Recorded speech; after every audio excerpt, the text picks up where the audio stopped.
تو آج کے ماں باپ بڑے جاہل ہیں، ہم بڑے ایجوکیٹڈ ہیں، میں کہتا ہوں انتہائی جاہل ہیں. ساری مائیں سکول ماسٹر بنی ہوئی ہیں، بس ٹھوک کے جاؤ، ڈنڈے ماری جاؤ بس. ایک دن اس موسیٰ علیہ السلام کو گود میں لیا ہوا تھا تو ان کا ہاتھ داڑھی پہ پڑ گیا. اللہ اللہ اللہ اللہ اللہ اللہ. فأعوذ باللہ من الشیطان الرجیم. بسم اللہ الرحمن الرحیم. لقد کان لکم فی رسول اللہ اسوۃ حسنہ لمن کان یرجو اللہ والیوم الآخر وذکر اللہ کثیرا. وقال النبی صلی اللہ تبارک و تعالی علیہ وسلم یا ابا سفیان جئتکم بکرامت الدنیا والآخرہ. وقال النبی صلی اللہ تعالی علیہ وسلم ترکتکم علی محجۃ بیضاء لیلها کنہارها لا یزیغ عنها الا ہالک، او کما قال صلی اللہ تعالی علیہ وسلم. اللہ تعالیٰ نے انسان کے اندر خوب سے خوب کی تلاش رکھی ہے.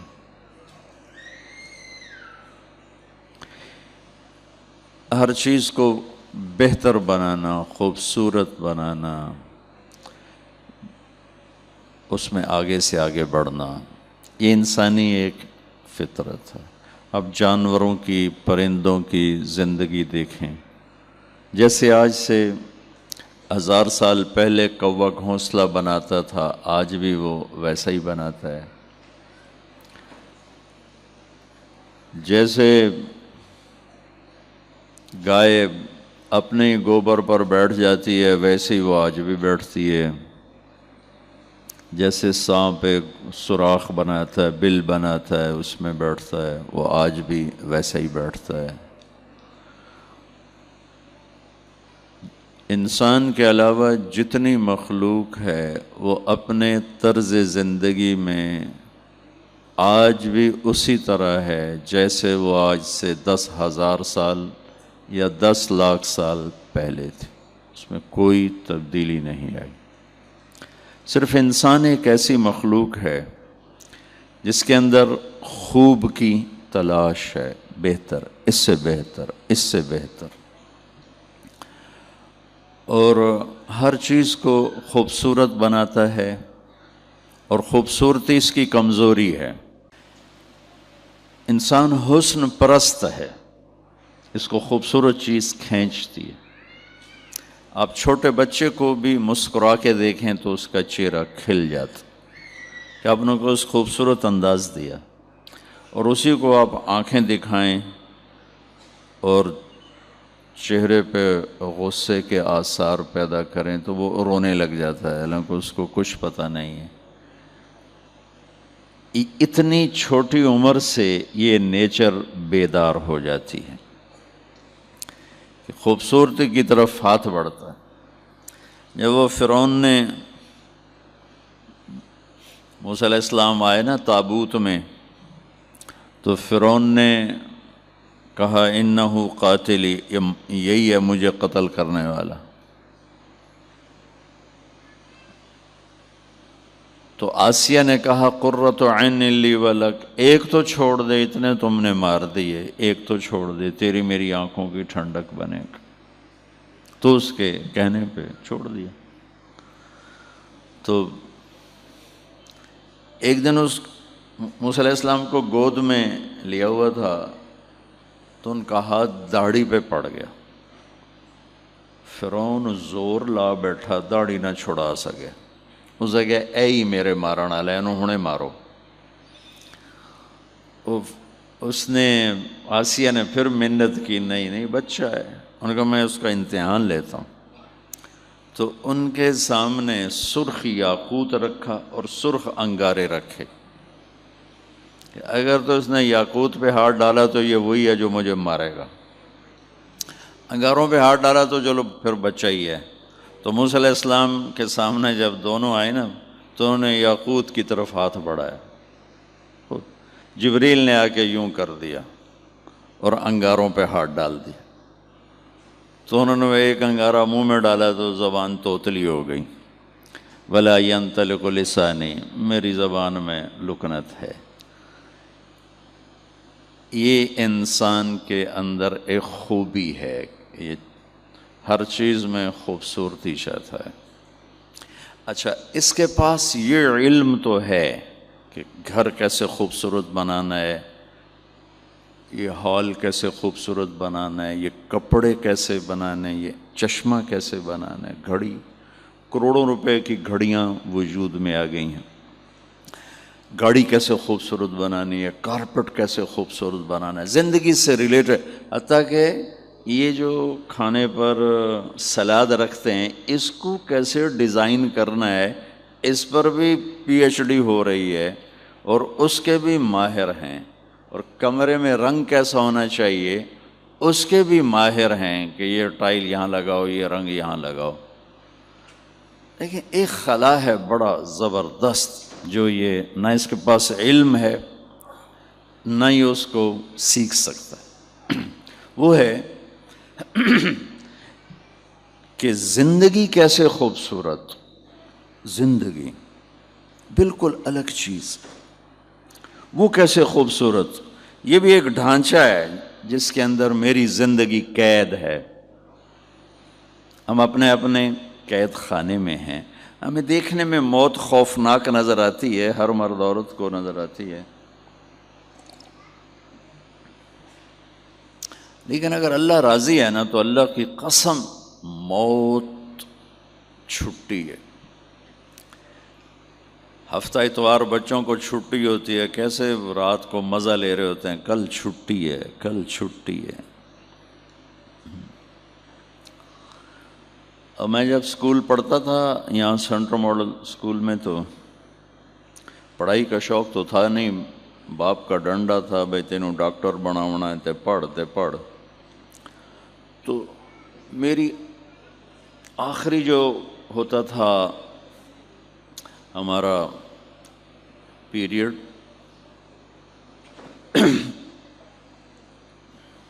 وہ بریک کے بعد 2 ہوتے تھے، بریک میں ہم ہاسٹل والے لڑکے کھانا کھاتے تھے، کھانا کھا کے آتے، پہلی شوق کو نہیں، روٹی کھا کے اور بوری بن گئے تو پہ اونگ دے، تو میرے کان لگے ہوتے تھے کہ وہ آخری بیل کب بجے گی، اور ہمارا وہ تھا اس وقت پی این منشی خان، اس کا نام تھا منشی خان، لمبا قد پٹھان تھا وہ، تو ٹیچر کیا کہہ رہا ہے میں نے کچھ پتہ نہیں، کیا وہ سمجھا رہا ہے، کیا وہ بتا رہا ہے، میرے کان ادھر لگے ہوتے تھے کہ وہ ٹن کیس لے ہونی، جو ہی وہ ٹن کی آواز آتی تو میں سب سے پیچھے بیٹھتا تھا تاکہ استاد کی نظروں میں نہ رہوں، تو میں وہاں سے نعرہ لگاتا چھٹی، اور ایک جمپ لگاتا تھا۔ چھٹی کا تصور کتنا اچھا ہے، میرے رب کی قسم اگر اللہ راضی ہے ہم سے، جاتے ہوئے اگر ہم سے اللہ راضی ہے تو موت سے خوبصورت پیغام کوئی نہیں، اور موت چھٹی ہے، ہمیشہ کے دکھوں سے انسان نجات پا جاتا، لیکن چونکہ اس کا منظر خوفناک ہے، بولتا مرد ہے یا عورت، وہ طارق جمیل کی بجائے میت کہلانے لگتا ہے، ڈیڈ باڈی کہلانے لگتا ہے، کوئی بھی نہیں کہتا مولانا طارق جمیل دی منجی چاہو، کہتے ڈیڈ باڈی اٹھاؤ، میت اٹھاؤ، وہ نام ہی تبدیل ہو جاتا، پھر ہم جا کے آپ مستورات تو جاتے نہیں، ہم ان کو منو مٹی کے نیچے دبا دیتے، اوپر سلیں رکھتے ہیں، اوپر مٹی ڈالتے ہیں، تو ظاہر بڑا خوفناک ہے، اس لیے وہ موت کی بات بھی خوفناک نظر آتی۔ عید کا موقع تھا اور میں اپنے گاؤں میں عید پڑھا رہا تھا، تو ایسے ہی کوئی موت کا تذکرہ شروع ہو گیا، تھوڑا میں نے وہ لمبائی کر دیا، تو میرے چاچا تھے رب نواز، میاں رب نواز مرحوم، وہ تھوڑی دیر تو سنتے رہے، پھر وہ نہ رہ سکے، اور طارق میاں عید دا دیں کوئی چنگی گل کر تو موت نو لائے تے بہ گئے۔ تو یہ ہمارے ذہن کی عکاسی ہے، وہ کوئی چنگی گل کر تو موت نو لائے تے بہ گئے، کہ وہ موت ایک خوفناک چیز نظر آتی۔ اگر اللہ راضی ہے تو اس سے خوبصورت کائنات میں کوئی چیز نہیں، اگر اللہ ناراض ہے اس سے خوفناک کوئی چیز نہیں، ہلاک ہو گیا۔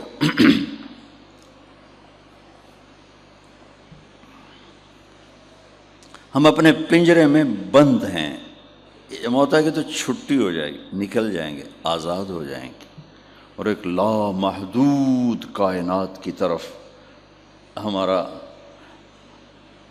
انتقال ہوتا ہے نا، ایک چیز کا ایک جگہ سے اٹھ کر دوسری طرف چلے جانا، انتقال فرما گئے، انتقال فرما گئیں، یہاں سے وہاں چلی گئیں۔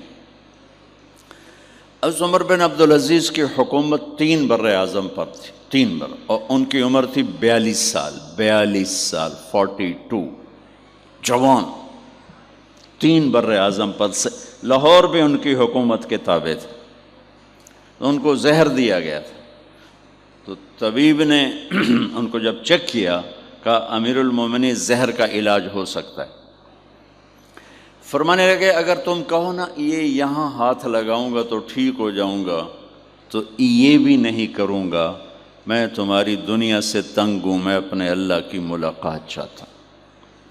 اور اس سے 1 ہفتہ پہلے رجا بن حیوہ کو بلا کے فرمایا تمہیں قسم دیتا ہوں ایک دعا کر میرے لیے، کہنے کہ پہلے دعا بتاؤ پھر قسم اٹھاؤں گا، کہ نہیں پہلے قسم۔ جب میں نے قسم اٹھائی، کہنے لگے میرے لیے دعا کر، اللہ مجھے اپنے پاس بلا لے۔ کہا یہ دعا میں کبھی نہیں کر سکتا، ساری امت کا نقصان ہے، تیری موت۔ کہا دیکھ تو نے قسم اٹھائی، دعا کر۔ انہوں نے دعا کی، دعا کر رہے تھے تو بچہ آ گیا، ایک بچہ، 12 تھے بچے بچیاں، تو ایک بچہ آ گیا، کہنے لگے اے میں نے بڑا پیارا ہے، دعا کرے بھی میرے نال ہی جاوے۔ تو اگلے ہفتے دونوں باپ بیٹا ایک ہی وقت میں اٹھ کے جا کے زیر زمین سو گئے۔ اب وہ زندگی جو اس پنجرے میں بند ہے یہ کیسے خوبصورت ہو، چونکہ کپڑے کے حسن سے زندگی میں حسن نہیں آتا، ڈرائنگ روم کی خوبصورتی سے زندگی میں خوبصورتی نہیں آتی، بیڈ روم کے عالی شان ہونے سے، 10-12 کروڑ کا نیکلس پہننے سے، 50 کروڑ کی انگوٹھی پہننے سے زندگی خوبصورت نہیں ہوتی، 50 کروڑ کی گاڑی میں بیٹھنے سے زندگی خوبصورت نہیں ہوتی۔ زندگی ایک اور چیز ہے، اور اس سے متعلق چیزیں وہ اور جہان ہے، وہ اور جہان۔ تو اس کا اللہ نے ہمیں پتہ بتایا، جس اللہ نے زندگی دی اسی اللہ نے ہمیں اس کا پتہ بتایا، لَقَدْ كَانَ لَكُمْ فِي رَسُولِ اللَّهِ أُسْوَةٌ حَسَنَةٌ۔ اگر تم زندگی کو خوبصورت بنانا چاہتے ہو تو اس کا ایک راستہ ہے، اور وہ ایک ہی جگہ سودا ملتا ہے پورے لاہور میں، اور کسی کے پاس پورے 6 بر اعظم میں، 7 بر اعظم میں، اور کسی کے پاس زندگی کی خوبصورتی کا راز نہیں ہے، وہ صرف میرے محبوب کے پاس ہے۔ وہاں آؤ، تمہاری زندگی بھی خوبصورت ہو جائے گی۔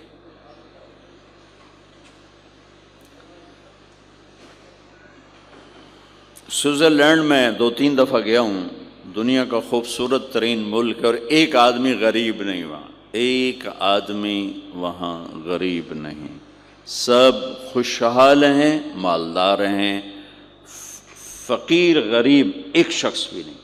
اس طرح انہوں نے اس کو سیٹ کیا، اور اس ملک میں خودکشی کرنا قانوناً جائز، کہ آپ درخواست دیتے ہیں میں مرنا چاہتا ہوں، وہ آپ کی درخواست پہ آپ کو زہر کا ٹیکہ لگا کے موت کی نیند سلا دیتے ہیں۔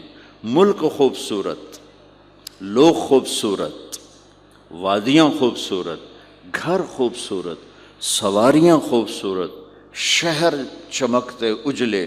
میں لیٹ آ گیا، معافی چاہتا ہوں کہ سڑکاں کوئی نہ ہیں، دریا بنے ہوئے ہیں. تو بیڑی دی لوڑ آئی، اسی گڈی تے موٹر تے چڑھ بیٹھے. تو ہمارے تو شہروں کا حال کوئی نہیں ہے. تو پھر وہ وہاں مرنے کی اجازت کیوں ہے؟ میں تو اگر مرنا چاہتے ہو آ جاؤ، ہم تمہیں زہر کا ٹیکہ لگا دیں. کہ ان کے پاس یہ علم نہیں ہے کہ زندگی خوبصورت کیسے بنتی ہے. یہ بنانے والے کے پاس یہ علم ہے جس نے ہمیں بنایا، اور اس نے اس کو ٹرانسفر کیا اپنے حبیب کی طرف، اور کسی کو نہیں دیا. وہاں سے یہ ملے گا. کیونکہ زندگی چیزوں کا نام نہیں، احساسات کا نام ہے. احساس پر جب چوٹ پڑتی ہے تو زندگی ویران ہو جاتی، اور احساس کو جب نشو و نما ملتی ہے تو زندگی خوبصورت ہو جاتی. اور زندگی احساس پر چوٹ چھوٹی گاڑی سے نہیں پڑتی، برے رویوں سے پڑتی ہے. برے اخلاق زندگیوں کو تاریکی میں دھکیل دیتے ہیں، اور اچھے رویے اور اچھے اخلاق وہ زندگی کے اندھیروں کو اجالوں میں بدل دیتے. ایک آدمی 20 کنال کے گھر میں رہتا ہو اور بچے نافرمان ہوں، کیا خیال ہے اس کی زندگی میں خوشی ہوتی؟ اس گھر میں رہنے والی ماں خوش ہوگی؟ یا خاوند بیوی میں بدتمیز ہوں، عورت کی زبان بھی لمبی ہو، مرد کی زبان بھی لمبی ہو، تو کیا انہیں رولز رائس میں بیٹھ کے سکھ محسوس ہوگا؟ یا سونے کے پلیٹوں میں کھانا کھا کے ان کے اندر خوشی داخل ہوگی؟ میرے بھائی بہنوں، زندگی احساس کا نام ہے، اور احساس کو انگوٹھی نہیں خوش کرتی، زیور نہیں خوش کرتا، 22واں گریڈ نہیں خوش کرتا، چیزیں نہیں خوش کرتی، بڑے بڑے محل خوش نہیں کرتے ہیں.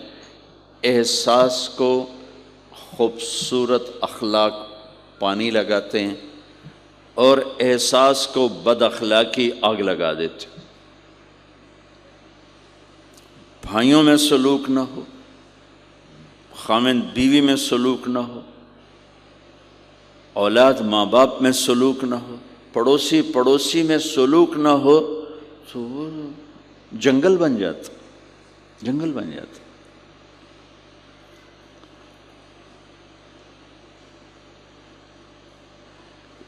اور صرف میرے نبی پاک صلی اللہ علیہ وسلم وہ ہستی ہیں جنہوں نے زندگی کو زیور پہنایا، جنہوں نے زندگی گزارنے کا طریقہ بتایا، جس طریقے کو اپنا کر یہ مستورات، آپ، ہم، یہ ہمارے بچے ایک عالی شان حسین خوبصورت زندگی گزار سکتے.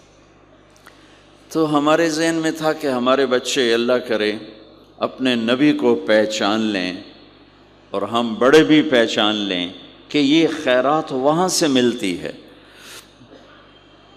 جو سونے چاندی کے ڈھیر میں نہیں ملتی، بادشاہوں کے در سے نہیں ملتی، یہ خیرات وہاں سے ملتی ہے. تو اللہ نے پہلے اپنے حبیب کو خاندانی لحاظ سے خوبصورت بنایا کہ میرے نبی نے کہا سب نسل انسانی میں سے اللہ نے عربوں کو چھانٹا، پھر عربوں میں سے مضر کو چھانٹا، پھر مضر میں سے قریش کو چھانٹا، پھر قریش میں سے ہاشم کو چھانٹا، پھر ہاشم میں سے اللہ نے میرا انتخاب کیا. میں اس دنیا میں سب سے عالی خاندان والا ہوں، مجھ سے بڑا خاندان کسی کا نہیں، مجھ سے بڑا کسی کا نسب نہیں ہے. اور آپ نے فرمایا کل سبب و نسب منقطع یوم القیامہ الا سببی و نسبی وسأبلھا ببلالھا. قیامت کے دن ہر رشتہ ٹوٹ جائے گا، لیکن میری اولاد کے ساتھ رشتہ نہیں ٹوٹے گا. میں اسے پانی لگاؤں گا، میں اسے پانی لگاؤں گا۔ تو پہلا حسن دیا خاندان کا، ساری کائنات میں سے چھانٹ کے الگ کر کے اللہ تعالیٰ نے ان کو چاروں طرف سے ریت اور پہاڑ کھڑے کر دیے کہ کوئی غیر قوم اندر نہ جا سکے، اور ان کی فطری صلاحیتیں اور ان کی فطری صفات وہ ابھرتی رہیں ابھرتی رہیں ابھرتی رہیں۔ تو خاندان کے لحاظ سے سب سے بلند و بالا، اور کسی کا خاندانی نسب آدم علیہ السلام تک نہیں جاتا، یہ واحد ہستی ہمارے نبی جن کا نسب آدم علیہ السلام تک جاتا۔ ایک دفعہ میرے بھائی نے ہمارا وہ جو نہیں ہوتے جائیداد کے زمینوں کے کاغذات، تو ملتان کی کونسل سے انگریزوں تک کے دور سے نا اپنی پیڑھی نکالی، نسب نامہ نکالا، تو کچھ 16 نام نکلے، 16۔ ممکن ہے اس سے اوپر ہندو ہوں، تو 16 نام اسلامی تھے۔ تو وہ اس نے نا فریم کروا کے گھر میں لگوا دی۔ میں ان کو یاد کرنے کی صرف 16 ان کو میں یاد کرنے کی میرا حافظ اللہ کا شکر اچھا ہے، تو میں نے ان کو یاد کرنے کی کوشش کی۔ آپ یقین مانے مجھے ابھی تک یاد نہیں ہو رہے، اتے ہیٹھا ہو جان دن یاد نہیں رہے۔ میرے نبی کے 80 واسطے ہیں، ہم نے 16 واسطے تلاش کیے، یاد نہیں ہو سکے۔ میرے نبی کے 80 واسطے، اور وہ میرے سینے میں اللہ نے ڈال دیے، محفوظ کر دیے، کہ اللہ کا ایک نظام چل رہا ہے کہ میں نے اپنے نبی کی ہر چیز کو محفوظ رکھنا ہے۔ آدمی کو اپنے خاندان عزیز ہوتا ہے، رشتہ عزیز ہوتا ہے، اور اگر پیو دادوں کے پیچھے کوئی تاریخ ہو تو اور زیادہ آدمی فخر کرتا ہے، لیکن میں نہیں ان کو محفوظ کر سکا۔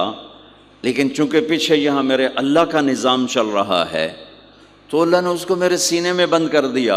میں نے پوری دنیا میں اللہ کے نبی کا نسب پھیلا دیا۔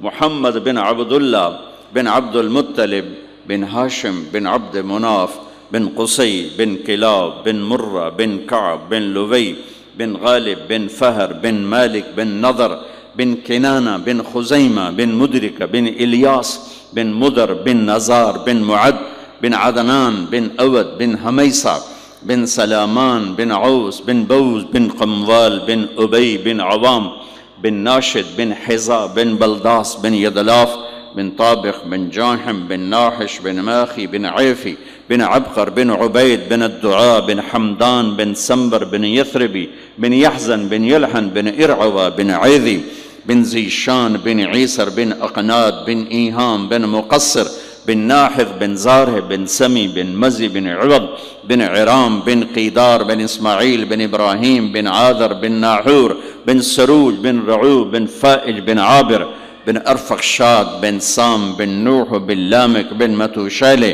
بن ادریس بن یرد بن ملہلئیل بن قینان بن آنوش بن شیس و بن آدم علیہ السلام۔ میں جب بھی جاتا ہوں نا حج پر، عمرے پر، تو میں سلام یوں پیش کرتا ہوں کہ آپ کے پوری پیڑھی کا کو پیش کر کے سلام پیش کرتا ہوں۔ الصلاۃ والسلام علیک یا رسول اللہ، ختم، یا حبیب اللہ، یا نبی اللہ، اتنا ہی ہر کوئی پڑھتا ہے۔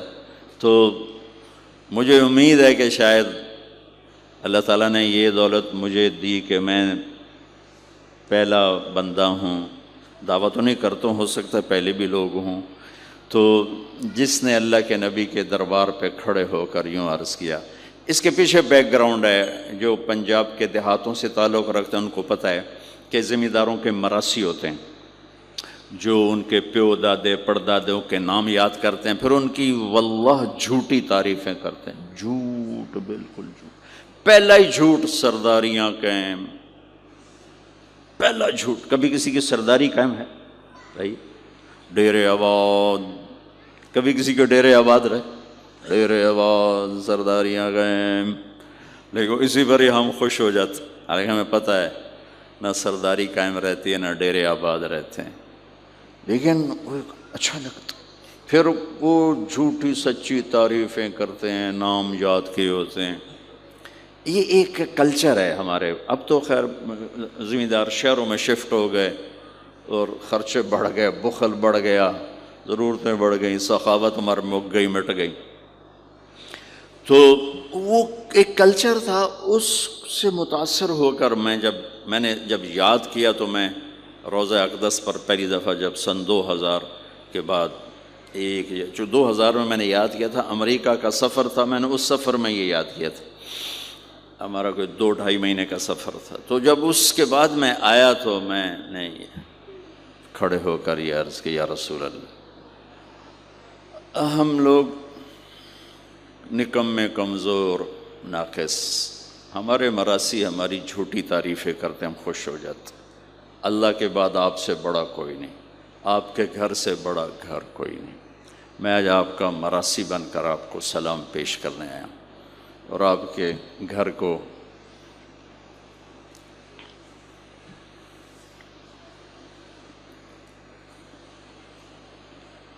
وہ سلام پیش کرنے آیا.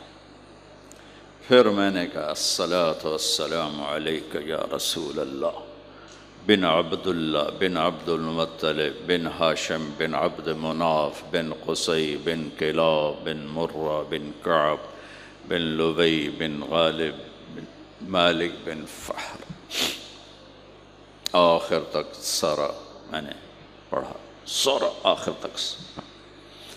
اور پھر سارے وہ ایکشن جو ہمارے مراسی کرتے ہیں، چونکہ وہاں تو پولیس کھڑی ہوتی تو ہم کر نہیں سکتے، لیکن میں نے چشم تصور میں سارے وہ ایکشن بنائے.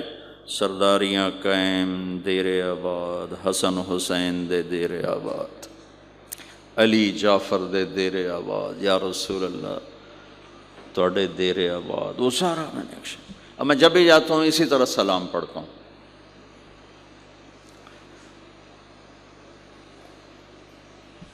اللہ نے میرے نبی کو خاندانی طور پر وہاں پہنچا جہاں کو نہیں جا سکتا.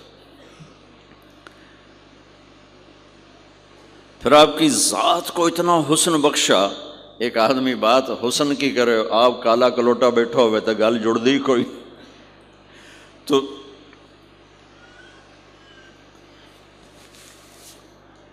آپ تشریف لے جا رہے تھے ہجرت کر کے، تو راستے میں ایک رابغ ایک جگہ آتی ہے، وہاں بھوک لگی، پیاس لگی، وہ کھانے کا سامان تھا نہیں، تو ایک بڑھیا عورت کا خیمہ دیکھا. وہاں پہنچے تو کہا ماں جی کچھ کھانے کو ملے گا؟ میں نے کہا بیٹا قحط کا زمانہ ہے، کچھ نہیں ہے. تو ایک مریل بکری کھڑی تھی وہاں، بالکل چمڑا تے ہڈی. ہم نے کہا میں اس سے دودھ نکال لوں؟ ان کا بیٹا یہ تو بن بیاہی بکری ہے اور ماس اس کے اوپر نہیں ہے، یہ کیا دودھ دے گی؟ کہ آپ اجازت دو. ان کا لے لے. چونکہ غیر فطری کام ہو رہا تھا تو لہٰذا اس نے آپ کو غور سے دیکھا کہ یہ کون ہے جڑے ایو جی بکری جو دودھ کڈو ہے. لہٰذا وہ آپ کو ایسے دیکھنے لگی. آپ نے بکری کو کھینچا اور اس کے تھنوں کو ہاتھ لگایا، وہ نیچے لٹک گئے اور ایک پورا ڈول دودھ سے بھر دیا. بکری سے یہ گلاس بھی نہیں بھرتا بکری کے دودھ سے، لیکن وہ پورا ڈول بھر دیا. اپنے تینوں ساتھیوں کو پلایا، پھر خود پیا. پھر دوبارہ دودھ نکال کے پورا ڈول بھر کے اس اماں کو دیا، چلے گئے. بکری کی عمر 7 سال ہوتی ہے، 7 سال تک زندہ رہتی ہے، ذبح نہ کریں مر جاتی. یہ بکری 22 برس زندہ رہی، اللہ کے نبی کے ہاتھ لگنے کی برکت سے 22 برس اس بکری نے عمر پائی. جب شام کو اس کا خامد آیا، وہ کہنے لگا اے دودھ کتھو ہے؟ وہ کہنے لگی ایس بکری چو وزا گیا کملی ہو گئی، اتھو دودھ کتھو آ گیا؟ وزا گیا اسے چو آیا ہے. وزا گیا اپنی عقل دا علاج کرو، یہ کتھو آ گیا؟ کہا نہیں، ایک کوئی جادوئی شخصیت والا نوجوان آیا تھا، اس کے ہاتھوں میں کوئی طاقت تھی، اس نے تھنوں کو ہاتھ لگایا اور چشمہ بنا دیا. اچھا کیسا تھا ذرا بتاؤ؟ سفیلی، ذرا دسے نہ کیوں جائے۔ اب اس نے بتایا کہ میں نے کیا دیکھا، اور وہ کمال کیا اس بڑھیا نے کہ آج تک بڑے بڑے علماء ان الفاظ کا ترجمہ کرتے ہوئے تھک رہے ہیں۔ وہ کہنے لگی ابا معبد رأیت رجلا ظاہر الوضاء ابلج الوجه حسن الخلق لم تعبه ثجلا لم تزر به سعلا ازج اقرا وسيم قصيم في عينيه تعج في صوته صحل في لحيته كثافة في عنقه سطع إن تكلم علاه البهاء وإن سكت علاه الوقار وهو أندر الثلاثة۔ مجھے بھی ہمیشہ اس کے ترجمے میں تھکنا ہی پڑتا ہے، لیکن مجھے اس کی بڑی ایک تعبیر اللہ نے سجائی۔ کہنے لگے، میں اس کا ترجمہ یوں کرتا ہوں، کہنے لگے ابو معبد میں تمہیں کیا بتاؤں، میں نے ایسا انسان دیکھا مجھے لگا جیسے 14ویں کا چاندی کپڑے پہن کے زمین پہ آ گیا، کہ مجھے یوں لگا جیسے 14ویں کا چاندی زمین پہ کپڑے پہن کے اتر آیا۔ کیا حسن تھا، کیا جمال تھا، کیا خوبصورت بھویں تھیں، کیسا ماتھا چوڑا تھا، آنکھیں کیسی حسین تھیں۔ ادعج اشکل احور اہدب اکہل انجل ابرج، میرے نبی کی آنکھوں کے بارے میں 7 الفاظ آتے ہیں، 7 جو میں نے ابھی دہرائے، اور ان 7 کا ایک ترجمہ ہے کہ کائنات میں ایسی آنکھ اللہ نے کسی کو نہیں عطا فرمائی، ایسی خوبصورت آنکھیں اللہ نے عطا فرمائی آپ کو۔ کہ آواز میں جادو تھا، آواز میں جادو تھا، آواز دل کو پکڑتی تھی، گردن لمبی خوبصورت تھی، چہرہ 14ویں کے چاند کی طرح چمکتا تھا، اور براق الثنایا، دانت ایسے خوبصورت تھے، مسکراتے تھے تو دانتوں سے نور نکلتا دکھائی دیتا تھا، جب بولتے تھے تو نور چھا جاتا تھا، چپ ہوتے تھے وقار چھا جاتا تھا، خوبصورت سیاہ کالے بال تھے، نیم گھنگریالے بال تھے، پیٹ نہیں نکلا ہوا تھا، بال نہیں اڑے ہوئے تھے، سیدھا وجود تھا، سیدھا۔ کتنے ہمارے معاشرے کے لوگ ہیں، آپ سجے پاسے بیٹھے ہوں جن پیٹ کھبے پاسے گئے ہوں، پیٹ کھبے پاسے ہوں آپ سجے پاسے ہوں۔ تو اللہ نے کھانا حلال حرام بند کیا ہے، حلال کھاؤ، حلال کا بھی طریقہ سکھایا کہ ماج بنتے نہ کھاؤ، بندہ بنتے کھاؤ، اتنا نہ کھاؤ کہ چربیاں چڑھ جائیں، زیادہ کھانا انسانیت نہیں، کم کھانا انسانیت۔ بیچ میں بات آگے کہہ رہا ہوں، میرے نبی نے کہا سب سے بدترین برتن جسے انسان بھرتا ہے اس کا پیٹ ہے، سب سے بدترین برتن جسے انسان بھرتا ہے اس کا پیٹ ہے۔ اور اگر تم نے کھانا ہی ہے اور تم کہتے ہو نہیں میں نے کھانا ہی ہے، تو 3 حصے کرو، ایک غذا کے لیے، ایک پانی کے لیے، اور ایک ہوا کے لیے۔ ایک حصہ چھوڑو، ساری زندگی بیماری نہیں آئے گی۔ لیکن یہاں تک کھانے کے بعد پھر ڈاکٹروں کی چاندی نہیں ہوگی تو اور کیا ہوگا؟ جب تک یہ بیکریاں ہیں، یہ کولڈ ڈرنکس ہیں اور یہ فاسٹ فوڈز ہیں، صحت مند کوئی نہیں ہوگا۔ بھوکے رہنے میں اللہ نے صحت رکھی، کھا کھا کے تباہی پھیر دیتے۔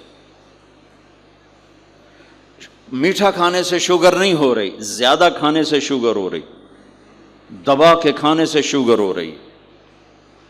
اللہ میرے نبی نے کھانے کا طریقہ بھی بتایا، کھانے کی چیزیں بھی بتائیں، کھانے کا طریقہ بھی بتایا، کھانے کے آداب بھی بتائے۔ کہنے لگی 2 لفظ جو دنیا میں کسی انسان کے لیے استعمال نہیں ہوئے، میں نے آخر میں چھوڑ دے۔ کہنے لگی ابو معبد میں جب اس کو دیکھتی تھی نا تو میرے دیکھنے کی طلب اور بڑھ جاتی تھی، پھر جب دیکھتی تھی طلب اور بڑھ جاتی تھی۔ وہ جب تک کھڑے رہے میری آنکھ نہیں بھری۔ وسیم وسیم وسیم، ابو معبد میں جدھر سے دیکھتی تھی حسن ان کا غلام تھا، ہاتھ جوڑ کے کھڑا تھا. قسیم قسیم، قسیم اسے کہتے ہیں جس کو چاروں طرف سے حسن و جمال نے گھیرا ہوا ہو، اور وسیم اسے کہتے ہیں جس کو دیکھ کے نہ دل بھرے نہ آنکھ بھرے. دنیا کا ہر حسن تھوڑی دیر دیکھنے کے بعد خوبصورتی ختم، کشش ختم. ایک ہستی کائنات میں آئی ہے میرے اور آپ کے نبی، جن کو جتنا دیکھا جاتا تھا دیکھنے کا شوق بڑھتا تھا. ام عائشہ بیٹھی کپڑا سی رہی تھی، سوئی گر گئی، تھوڑا سا اندھیرا نظر نہیں آ رہی. ہمارے نبی کمرے میں انٹر ہوئے تو آپ کے چہرے کے نور سے سوئی چمکنے لگی تو آپ نے سوئی کو اٹھایا ہے. یہ میرے نبی کا ظاہر ہے جو اللہ نے اتنا خوبصورت کر کے بنایا. پھر یہیں ہمیں زندگی کی خوبصورتی بھی ملی کہ زندگی خوبصورت ہو. زندگی خوبصورت ہوتی ہے رویوں کے ساتھ. پہلا رشتہ خامند اور بیوی ہے، پھر اولاد ہے، پھر آگے رشتے بنتے ہیں، ماں باپ ہیں. یہ سارے رشتے یہ اس زندگی سے بنتے ہیں جو میرے نبی ہمیں سکھا کر گئے. آپ بطور چونکہ آپ نے باپ تو دیکھا نہیں، ماں کو دیکھا ہے، اور ماں کے ساتھ زیادہ عرصہ نہیں رہے، صرف 6 سال رہے ہیں. تو ماں کے ساتھ کیا ہونا چاہیے؟ ماں کے ساتھ سلوک ہوگا تو ماں دعا دے گی نا. باپ کی خدمت کرو گے تو باپ دعا دے گا نا. آنکھوں میں آنکھیں ڈال کے بات کرو گے تو زندگی باپ کو تو نیند نہیں آئے گی، ماں کو تو نیند نہیں آئے گی. ماں باپ میں سلوک و اولاد لڑ کے بیٹھی ہو تو ماں باپ کو تو نیند نہیں آئے گی. بیوی بدتمیزی سے بات کرے تو خامند کے نیند اڑ جائے گی، خامند بدتمیزی کرے تو بیوی کی نیند اڑ جائے گی. تو یہ کہاں سے زندگی ملے گی؟ میرے نبی کو پتہ چلے گا کہ زندگی کیسے گزاری ہے. تو آپ نے اپنی اس تمنا کا اظہار کیا، کاش میری ماں زندہ ہوتی تو میں اس کی ایسی خدمت کرتا. میں عشاء کی نماز کے مصلی پہ کھڑا ہو کر ہاتھ باندھے سورۃ فاتحہ پڑھ رہا تھا، الحمدللہ رب العالمین. ادھر سے میرے گھر سے آواز آتی، محمد. میری ماں مجھے پکارتی محمد. تو میں نماز توڑ کے کہتا لبیک یا اماں، ماں جی میں حاضر ہوں، ماں جی میں حاضر ہوں. زندگی کو خوبصورت بنانے کا ماں باپ کے لیے طریقہ کہ اولاد ماں باپ کی آنکھوں کی ٹھنڈک بنے. یہ بچے ہمارا سب سے قیمتی سرمایہ، اور انہی پر سب سے بڑا ظلم ہوتا ہے. سب سے بڑا ظلم ہے آج کے ماں باپ کا 3 سال کے بچے کو اسکول ڈالنا. سب سے بڑا ظلم ہے. وہ روتا ہوا جاتا ہے، روتا ہوا آتا ہے، اور ماں باپ سے اس کی محبت کی تار کٹتے جاتے ہیں، کٹتے جاتے ہیں، کٹتے جاتے ہیں. 7ویں سال میں وہ بدتمیز ہوا پڑا ہوتا ہے. اب مائیں پریشان ہیں، بچے بدتمیز ہیں، بچے بدتمیز ہیں، کیونکہ ماں نے گود نہیں دی. جو ٹائم ماں نے دینا تھا وہ دے دیا اسکول کو. اور ہمارے اسکول کاروباری ادارے ہیں، علمی ادارے نہیں ہیں، کاروباری ادارے ہیں. میرے ملک کا یہ روگ ہے کہ یہاں کا وکیل بھی کاروباری ہے، یہاں کا ڈاکٹر بھی تاجر ہے، یہاں کا وکیل بھی تاجر ہے، یہاں کا جج بھی بک جاتا ہے، اور یہاں کا اسکول اور کالج بھی کاروبار ہے. 3 سال کا بچہ جب ماں باپ سے دور ہوتا ہے، روتا ہوا جاتا، روتا ہوا آتا، تو وہ ماں باپ سے دور ہو جاتا ہے، اس کے اندر نفرت پیدا ہونی شروع ہو جاتی. سر اٹھا جو ہی وہ سر نکالتا ہے تو وہ ماں باپ کا نافرمان ہو جاتا ہے، بدتمیزی کرتا ہے، لڑتا ہے، جھگڑتا ہے، کیونکہ ماں اور باپ نے ٹائم نہیں دیا. اور پھر اس موبائل نے ہماری زندگی، گھر کی زندگی تباہ کر دی ہے کہ بچہ آ کر ماں سے بات کرتا ہے، ماں موبائل کو دیکھ کے بچے سے بات کر رہی ہوتی. وہ باپ سے بات کرتا ہے، وہ اپنے موبائل میں، اور بچے سے بات کرتا ہے. یہ اس بچے کی عزت کو ذبح کر دینے والی بات. آنکھ سے آنکھ ملانا عزت دینا ہے. میرے نبی پاک صلی اللہ تعالی علیہ وسلم کی طرف جب جب کوئی آپ کو بلاتا نا یا رسول اللہ آپ سے، تو مثلا یہ ہماری مجلس ہے، ادھر بھی لوگ ہیں، ادھر بھی لوگ ہیں. اب مجھے کوئی ادھر سے بلائے تو میری تو اتنی گردن مڑے گی، کوئی ادھر سے بلائے میری اتنی گردن مڑے گی، لیکن میرے نبی پاک صلی اللہ علیہ وسلم کو ادھر سے جب کوئی آواز دیتا یا رسول اللہ، تو اب یوں نہیں کرتے تھے ہاں جی دسو کی گل ہے، اب پورا یوں کرتے تھے ایسے۔ بولو میرے بھائی کیا بات، سبحان اللہ اکبر۔ آپ کو ادھر سے کوئی بولا تھا یا رسول اللہ، سب ایسے نہیں کرتے تھے ہاں جی بولو، اب پورا ایسے مڑ کر پھر فرماتے جی فرمائیے کیا بات۔ اب عام لوگوں کے ساتھ یہ فرماتے تھے، ہم تو اپنی اولاد کے ساتھ یہ نہیں کرتے، بیوی خامند کے ساتھ یہ نہیں کرتے، خامند بیوی کے ساتھ یہ نہیں کرتے۔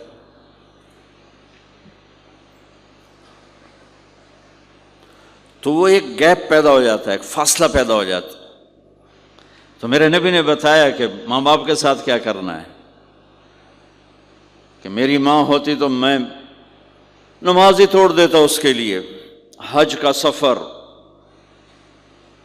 70,000 کا مجمع تقریباً جمع ہو چکا ہے ابوا پہنچتے پہنچتے، اور آپ ایک دم اونٹنی کا رخ موڑو پہاڑوں میں چلے گئے۔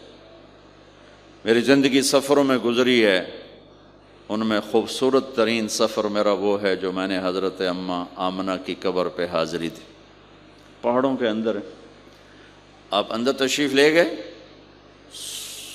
مجمع بھی ساتھ ہو گیا، کدھر جا رہے ہیں؟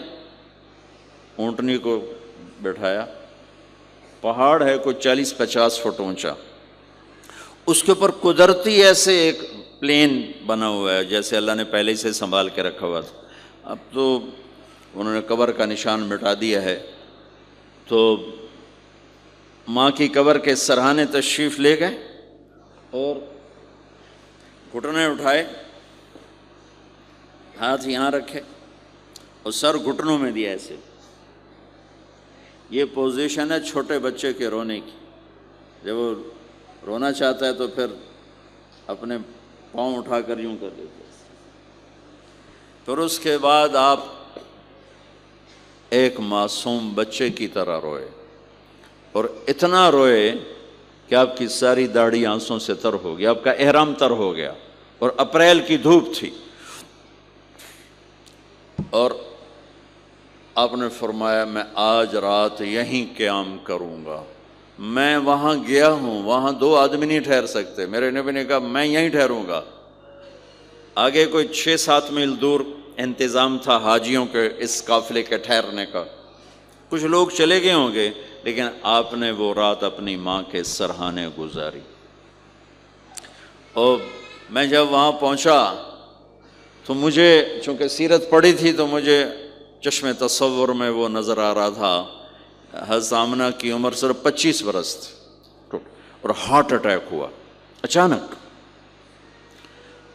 بولا نہیں جا رہا، اور اللہ کے نبی ماں کو دیکھ کے گھبرا رہے ہیں کہ کیا ہوا، 6 سال کا بچہ پہلی موت دیکھ رہا ہے، وہ بھی ماں کی۔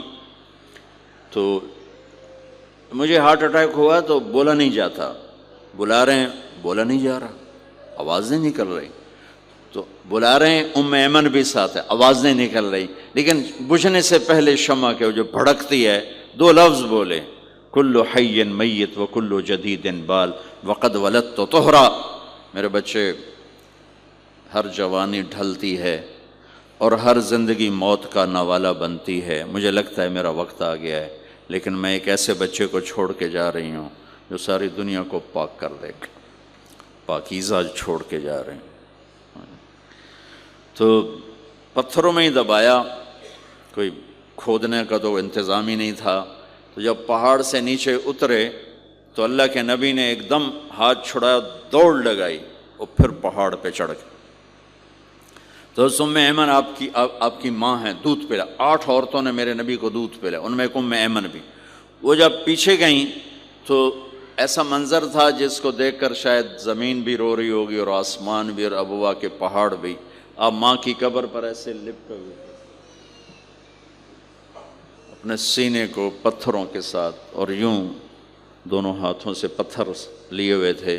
جب آپ ایمن قریب آئیں تو آپ سنا تو آپ فرما رہے تھے، ماں جی آپ کے سوا تو میرا کوئی نہ تھا، آپ بھی مجھے چھوڑ کے چلی گئیں، میرے لیے اب کس کی گود ہے؟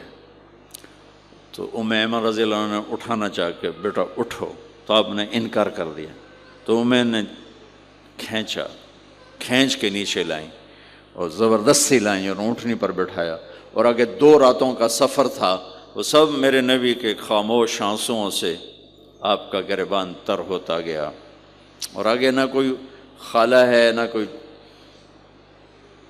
کوئی اور آسرا ہے، نہ باپ ہے، باپ اور ماں ہی بڑا سہارا ہوتے ہیں۔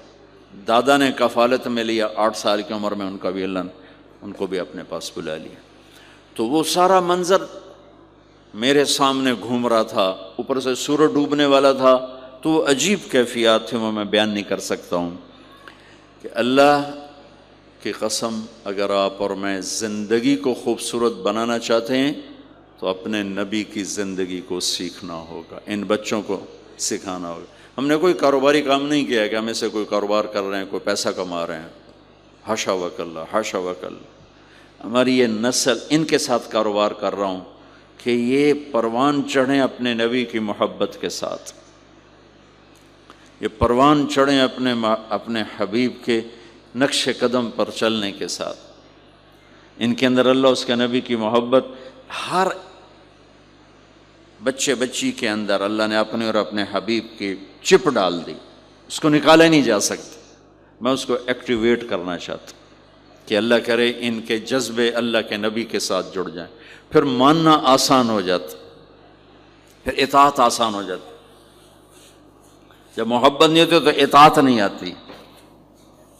تو میرے بھائی بہنوں، زندگی کی خوبصورتی کا تعلق میرے نبی والے خوبصورت اخلاق کے ساتھ۔ پھر آپ نے بیویوں کے ساتھ کیا سلوک کیا؟ 2 مہینے چولہا نہیں جلتا، 2 مہینے کھانے کو کچھ نہیں ملتا، اور ہر بیگم قربان ہے، فدا ہے۔ 2 مہینے جس عورت کے گھر میں چولہا نہ جلے وہ خامند کا کیا حشر کرے گی؟ اور میرے نبی کے گھر میں 2 مہینے چولہا نہیں جل رہا ہے، خود بھی بھوک برداشت کر رہے ہیں، بیگمات بھی بھوک برداشت کر رہے ہیں۔ ایک رات حضرت عائشہ کے ساتھ لیٹے ہوئے تھے ایک ہی چارپائی پر، تو آپ کبھی یوں کروڑ بدلتے، کبھی یوں کروڑ بدلتے، پھر ایک دم آگے بڑھے اور چارپائی کی لکڑی کے اوپر ایسے پیٹ کو ٹیک کر نیچے جھک گئے۔ تو عائشہ اٹھ کے بیٹھ گئے، یا رسول اللہ کیا ہوا؟ آپ سیدھے ہو کر فرمایا، عائشہ بھوک بڑی لگی۔ ہوئے ہوئے ہوئے، جس کے ہاتھ میں جنت کی چابی ہو، جو میرے نبی کا، میرے اللہ کا محبوب اور حبیب ہو، جس سے پردے ہٹا کر میرا رب کلام کر چکا ہو، جسے قاب قوسین او ادنیٰ کا مقام دے چکا ہو، اور جس سے آگے مقام محمود پر بٹھانے والا ہو، اور جس کی شفاعت سے جنت کا دروازہ کھلنے والا ہو، عائشہ بھوک بڑی لگی۔ تو عائشہ رونے لگی کہ یا رسول اللہ آپ اللہ سے بات کیوں نہیں کرتے ہیں؟ کہ نہیں عائشہ، اسی بھوک میں اللہ سے ملوں گا، مجھ سے پہلے جو نبی میرے ساتھی تھے وہ بھی اسی طرح چلے گئے، میں بھی ایسے ہی چلا جاؤں گا۔ اور اس کے باوجود بیویاں قربان ہو رہی ہیں، فدا ہو رہی ہیں۔ کس چیز نے باندھا ہوا تھا؟ میرے نبی کے سلوک نے، میرے نبی کے اخلاق نے۔ اللہ کی قسم، میرے نبی کی شادیاں شوق کی شادیاں نہیں تھیں۔ ایک حدیث سناتا ہوں، ما تزوجت وما زوجت الا بوحی من السماء نزل به جبریل۔ سن لو لوگو، میں نے جہاں شادی کی، میں نے جہاں بیٹی دی، پہلے آسمان سے وحی آئی، جبریل لے کر آئے، پھر میں نے شادی کی۔ تو یہ شوق کی شادیاں نہیں ہیں، زندگی سکھانے کی شادیاں ہیں، چونکہ سب سے مشکل رشتہ خامند اور بیوی ہے، سب سے مشکل رشتہ خامند اور بیوی ہے۔ اس وقت طلاقیں کیوں بڑھ رہی ہیں؟ ایک تو یہ ہماری یہ جو فاسٹ فوڈ ہے، اس نے ہمارے اندر جو ایک نیچرل سسٹم تھا اسے ڈسٹرب کر دیا ہے، تو غصہ بڑھ گیا ہے، برداشت گھٹ گئی ہے، چھوٹی چھوٹی باتوں پہ گھر اجڑ رہے ہیں، گھر اجڑ رہے ہیں۔ پہلے یورپ میں سنتے تھے، اب یہاں پاکستان آج شادی ہوتی، چوتھے دن طلاق ہو رہی ہوتی۔ میں وہاں بیان کے لیے نکل رہا تھا مانچسٹر، تو میرے ساتھ جو گاڑی چلا رہا تھا، میں نے پوچھا آپ کیا کرتے ہو؟ لاہور کا تھا، کہا جی میں وکیل ہوں۔ میں نے کہا یہاں کوئی جھوٹے کیس ہوتے ہیں جیسے پاکستان میں؟ کہا جی نہیں، یہاں جھوٹا کیس کوئی نہیں ہوتا، جو بھی ہوتا ہے جینون ہوتا ہے۔ میں نے کہا یہاں مسلمانوں کے لڑائی جھگڑے آتے ہیں؟ کہا جی ہاں جی آتے ہیں۔ میں نے کہا سب سے زیادہ کیا جھگڑے آتے ہیں؟ کہا جی سب سے زیادہ طلاق کے آتے ہیں، طلاق طلاق طلاق طلاق۔ کہ نہیں سیکھا، زندگی برداشت کا نام ہے، برداشت کرنا سیکھا نہیں۔ میرے نبی نے 11 شادیاں کی، ہر قسم کی عورت کے ساتھ شادی کی، خاندان کے اندر، برادری کے اندر، اور خاندان برادری سے باہر، یہی 3 نسبتیں ہیں۔ اپنے خاندان میں قریش، تو آپ کی کئی بیگمات قریش، حضرت عائشہ، حضرت حفصہ، حضرت زینب، حضرت ام حبیبہ، یہ سب قریش ہیں۔ قریش سے باہر حضرت میمونہ، حضرت جویریہ، یہ قریش سے باہر ہے برادری۔ پھر برادری سے بھی باہر شادی کی، یہود، حضرت صفیہ یہودی کی بیٹی ہیں، ان کے ساتھ شادی کی۔ ہر نسل سے شادی کی، اوپر والے کا نظام ہے۔ اپنے سے مالدار حضرت خدیجہ، اپنے برابر ام سلمہ، ام حبیبہ، اپنے سے کم فخر میں جویریہ، صفیہ، اپنے سے غربت کے ساتھ نہیں۔ عمر سے بڑی کے ساتھ شادی کی، حضرت خدیجہ۔ ہم عمر کے ساتھ شادی کی، حضرت سودا۔ عمر سے کم سے شادی کی، حضرت عائشہ۔ بیوہ سے شادی کی، حضرت خدیجہ۔ مطلقہ سے شادی کی، حضرت زینب۔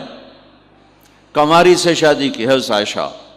جتنی بھی نسبتیں کسی عورت کی بن سکتی ہیں، ان سب میں اللہ نے آپ کو استعمال کر کے زندگی گزارنے کا طریقہ سکھایا۔ تیز مزاج کے ساتھ شادی کی، حضرت حفصہ رضی اللہ تعالیٰ عنہ، مزاج میں تیزی تھی۔ حضرت عمر رضی اللہ تعالیٰ عنہ کی بیٹی، مزاج میں شدت تھی، زندگی گزار کے دکھایا۔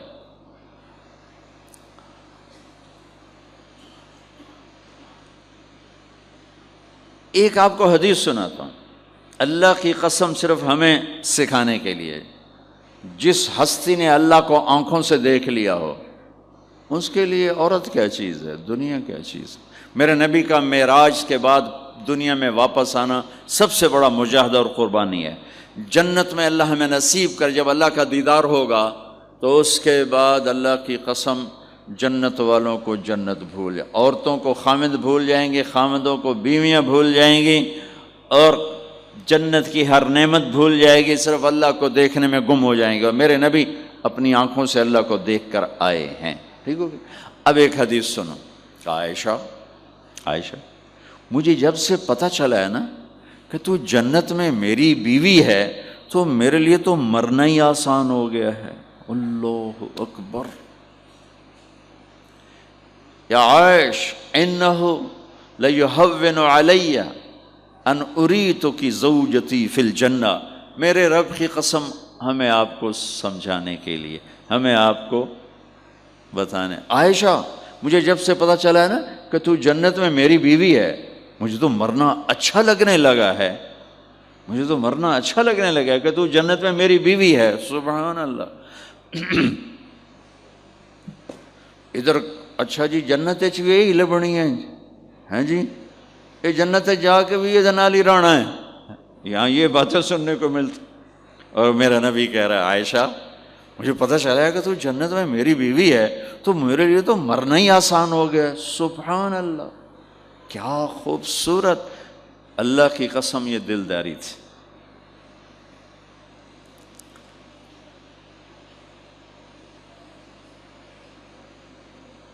سب سے مشکل رشتہ خامند اور بیوی ہے۔ سینکڑوں آیات اس کے لیے اللہ نے اتاری، ماں باپ کے لیے چند آیات، اولاد کے لیے چند آیات، بہن بھائیوں کے لیے چند آیات ہے، خامند اور بیوی کے لیے قرآن پڑھا ہے، پوری سورت اتاری ہے، اور سینکڑوں آیات اتاری۔ چونکہ ایک اس رشتے کی اہمیت ایک اس کی نزاکت اور کمزوری کہ کوئی رشتہ ٹوٹتا نہیں سوائے خامد اور بیوی کے. میں ماں کا بیٹا ہوں، باپ کا بیٹا ہوں، اچھا ہوں یا برا ہوں، انہی کا ہوں. میرا نسب میری نافرمانی سے بدل نہیں سکتا. میں اللہ بخش کا بیٹا ہوں، میرا یہ نسب بدل نہیں سکتا، اچھا ہوں یا برا ہوں. اللہ ان کی قبر روشن کرے. خامد اور بیوی کا رشتہ ایک بول پہ ٹوٹ جاتا ہے، ایک بول پہ ٹوٹ جاتا ہے.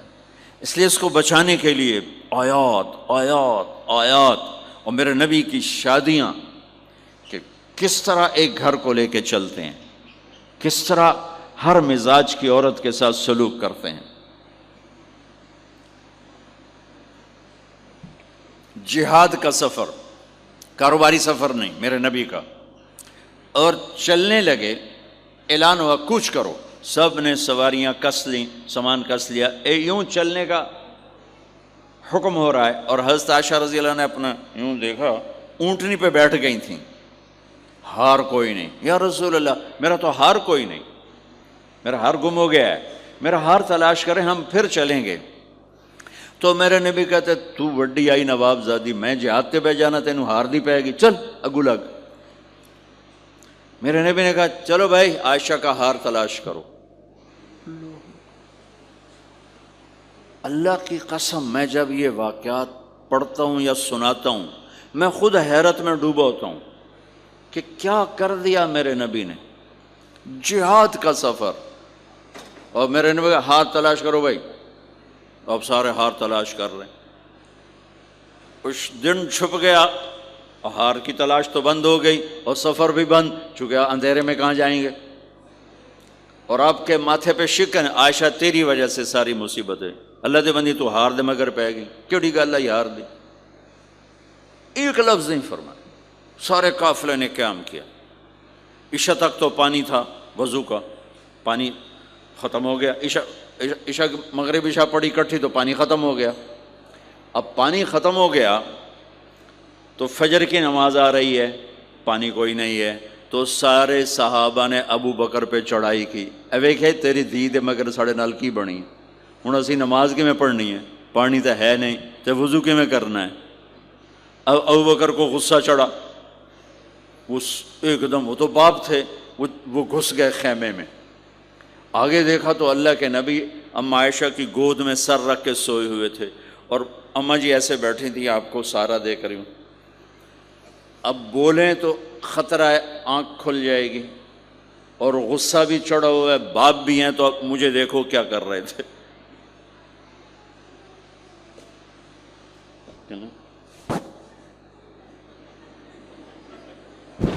تیرے جو اور پھر یوں ماری زور سے انگلی بیٹی کے نا یہاں، پہلے یوں کرتے پھر ایسے ماری زور سے. وہ کہنے کہ میں ایسے سخت ہو گئی تاکہ میں ایسے نہ ہوں کہ اگر میں تھوڑا حرکت کی تو اللہ کے نبی کی آنکھ کھل جائے گی. تو ماری گئے ٹھا ٹھا ٹھا، وہ منہ سے کہہ رہے، اور وہ ایسا کر کے بیٹھی جم کے، غصے میں باہر چلے.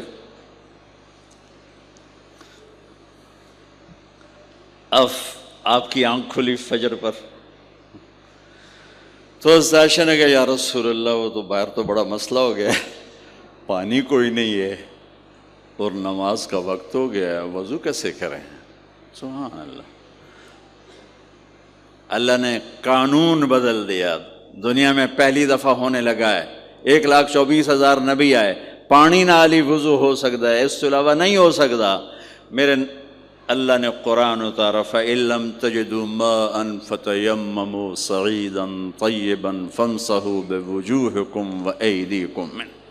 اچھا میرے بندو پانی مک گیا ہے، چلو مٹی چاہتے منہ تے مارو تے دوئی چاہتے ہتھاں تے مارو تے تمہارا وضو ہو گیا، چلو تیمم کرو اور نماز پڑھو.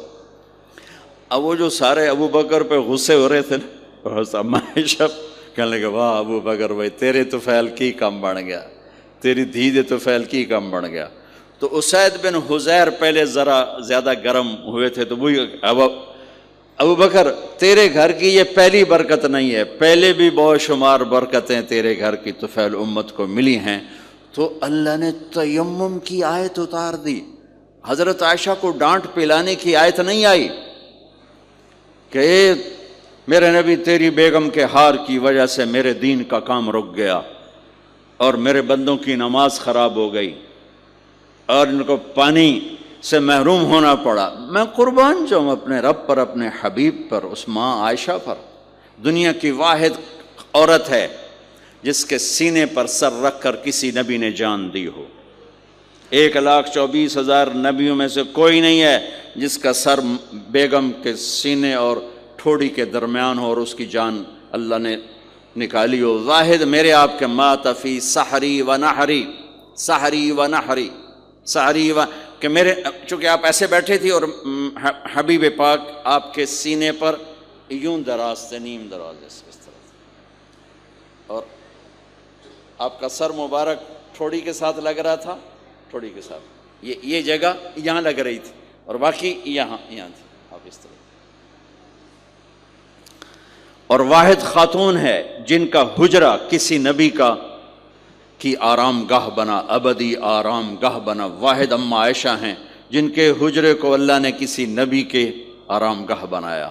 اور یہ واحد حجرہ ہے جہاں 70,000 فرشتہ صبح آ کے درود و سلام پڑھتا ہے اور شام تک پڑھتا ہے، اور شام کو 70,000 نیا آتا ہے اور صبح تک درود و سلام پڑھتا ہے اور واپس چلا جاتا ہے. کائنات اللہ جب مسلمان دنیا سے مٹ جائیں گے، مسجد نبوی مٹ جائے گی، بیت اللہ مٹ جائے گا، مدینے کی ایک اینٹ باقی نہیں بچے گی. مکہ کتنے بڑی بڑی بلڈنگیں، ایک اینٹ باقی نہیں بچے گی. اور وہاں سے گزرتے ہوئے لوگ کہیں گے لگتا ہے اتنے کدی آبادی ہوئے گی، ایتھے لگتا ہے کدی آبادی ہوئے گی. یہ زبانوں پہ ہوگا.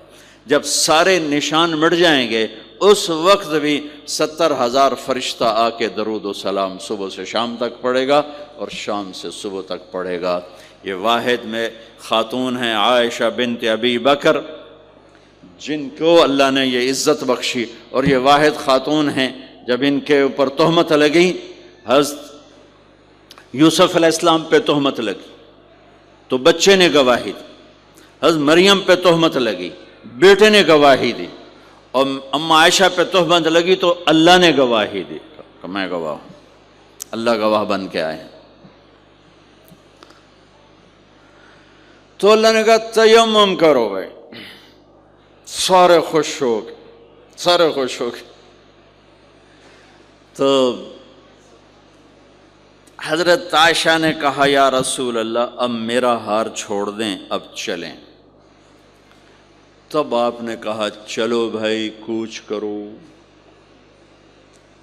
اس سے زیادہ کوئی دلداری کا واقعہ پیش کر سکتا ہے؟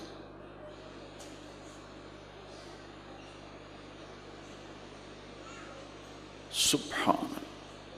اور جب اونٹنی کو اٹھایا گیا وہ ہار کا دھاگا ٹوٹا اور پھسل کے اونٹنی کے نیچے چلا گیا.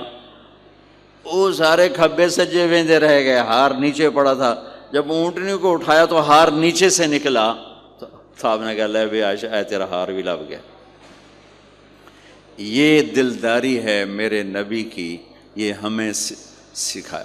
کہیں عورتوں کی بدتمیزی بھی انتہا کو پہنچی ہوتی ہے اور وہ اپنے گھر اجاڑ دیتی ہیں اپنی زبان کی شدت کی وجہ سے، اپنی بد اخلاقی کی وجہ سے. لیکن کوئی زیادہ معاملہ مردوں کی طرف سے خراب ہوتا ہے تو شریعت نے بھی اس کو زیادہ بیان کیا اور میرے نبی نے بھی اس کو اجاگر کیا.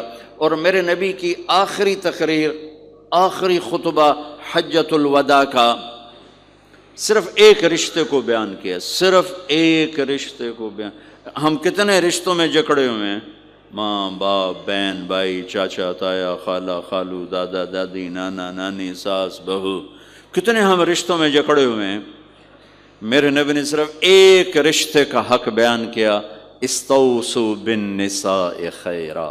میں تمہیں تمہاری بیویوں کے بارے میں وصیت کر رہا ہوں، ان کے ساتھ اچھا سلوک کرنا. صرف ایک رشتے کو بیان فرمایا چونکہ یہ بنیادی رشتہ ہے، یہاں سے خاندان بنتا ہے.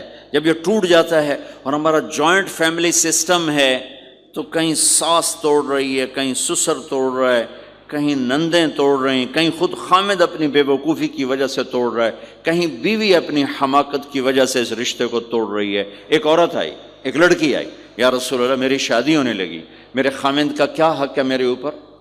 دونوں طرف کی میرے نبی نے زندگی سکھائی۔ میرے نبی نے فرمایا تیرے خامند کے جسم پہ پھوڑے نکل آئیں، پھوڑوں میں گندا پانی جمع ہو جائے، پیپ جمع ہو جائے، اور تو زبان سے چاٹ چاٹ کے اس کے زخموں کو دھوئے، تو بھی تو نے اپنے خامند کا حق ادا نہیں کیا ہے۔ تو اس طرح لائف کو بیلنس کیا میرے نبی نے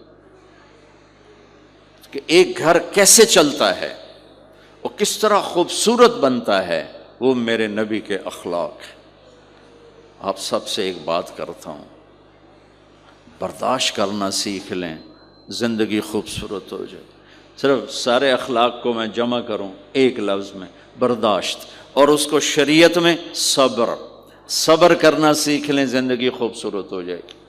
بچیاں ساس کی شکایت کر رہی ہوتی ہیں، کبھی خامند کی شکایت کر رہی ہوتی ہیں، کبھی اولاد ماں باپ کی شکایت کر رہی ہوتی ہے، کبھی اولاد ماں باپ کی شکایت کر رہے ہوتے ہیں۔ شکایتوں سے جہان بھرا پڑا ہے۔ آپ شکایتوں کو دفن کر کے ہونٹ سی لیں، صبر۔ آہ نہ کر لبوں کو سی، عشق ہے دل لگی نہیں، سینے پہ تیر کھائے جا، آگے قدم بڑھائے جا، یعنی زبان حال سے کہہ دے کہ ہاں ستائے جا۔ جو ستاتا ہے چپ ہو جاؤ، جو ستاتا ہے چپ ہو جاؤ۔ اللہ کی قسم آپ ایسی طاقت بنو گے کہ پہاڑ بھی راستہ دیں گے۔ صبر انسان کی سب سے بڑی طاقت، صبر انسان کی سب سے بڑی طاقت ہے، صبر انسان کی سب سے بڑی طاقت، الٹا کے رکھ دیتی ہے چیزوں کو۔ چپ رہنا سیکھ، خاموش رہنا سیکھ، درگزر کرنا سیکھ، تو آپ دیکھیں گے آپ کی زندگی میں کتنا حسن آتا ہے، کتنی زندگی میں مٹھاس پیدا ہوتی ہے۔ غصہ نکال دینا وقتی ایک راحت ہوتی ہے، اور پھر شرمندگی اور ندامت کے سوا کچھ نہیں ہوتا۔ اور پی جانا، سہ جانا، یہ آپ کو ایک عظیم الشان ہستی بنا دے گا۔ آپ کی دعائیں عرش سے جا ٹکرائیں گی۔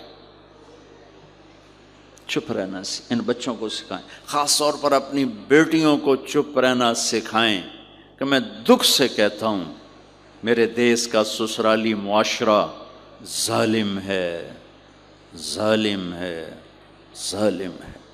اس میں نہ کوئی نمازی کی قید ہے، نہ بے نمازی کی، نہ دیندار کی، نہ بے دین کی، نہ کسی پردے والے گھر کی، نہ بے پرد گھر کی۔ سسرالی معاشرہ بہت ظالم ہے، بہت ظالم۔ جوائنٹ فیملی سسٹم عذاب بن چکا ہے، عذاب۔ پہلے ایک رحمت تھی یہ کہ سب کو اپنے حقوق حدود کا پتہ تھا، اب کسی کی زندگی میں دخل دینا یہ ہمارے اخلاق بن چکے ہیں، تو ہم اپنی زندگیوں کو خراب کر چکے، برباد کر چکے۔ پھر اولاد کے ساتھ کیا کرنا ہے؟ میرے نبی نے حسن حسین کے ساتھ 7 سال گزارے، حسین کے ساتھ 6 سال، حسن کے ساتھ 7 سال علیہم السلام رضی اللہ عنہما۔ 7 سال میں بچہ سمجھدار ہوتا ہے۔ ایک نصیحت نہیں کی، ایک نصیحت، 7 سال ایک نصیحت نہیں پائیں گے آپ۔ اتنے بڑے نبی، اتنا بڑا انسانیت کا بوجھ، اور روزانہ ٹائم نکال کے بچوں کے پاس آ کر بیٹھتے تھے، ان کے ساتھ کھیلتے تھے، کشتی کرتے تھے، اور بھائیوں کو لائن میں کھڑا کر دیتے تھے۔ تو حضرت جعفر جوانی میں شہید ہو گئے، ان کے بچوں کو، عون، عبداللہ، محمد، ان کے 3 بیٹے تھے، ان کو بھی بلا لیتے اور ایسے ان کو لائن میں کھڑا کر کے پھر ایسے بائیں پھیلا، ہاں بھائی آؤ بھائی مجھے پکڑو، کون ہے جو مجھے پہلے ہاتھ لگائے گا، کون ہے جو مجھے پہلے ہاتھ لگائے گا۔ وہ دوڑ لگاتے، پانچوں کو پانچوں، کوئی سر پہ چڑھتا، کوئی کمر پہ چڑھتا، کوئی گود میں گرتا، اور میرے نبی بیٹھ کے مسکراتے۔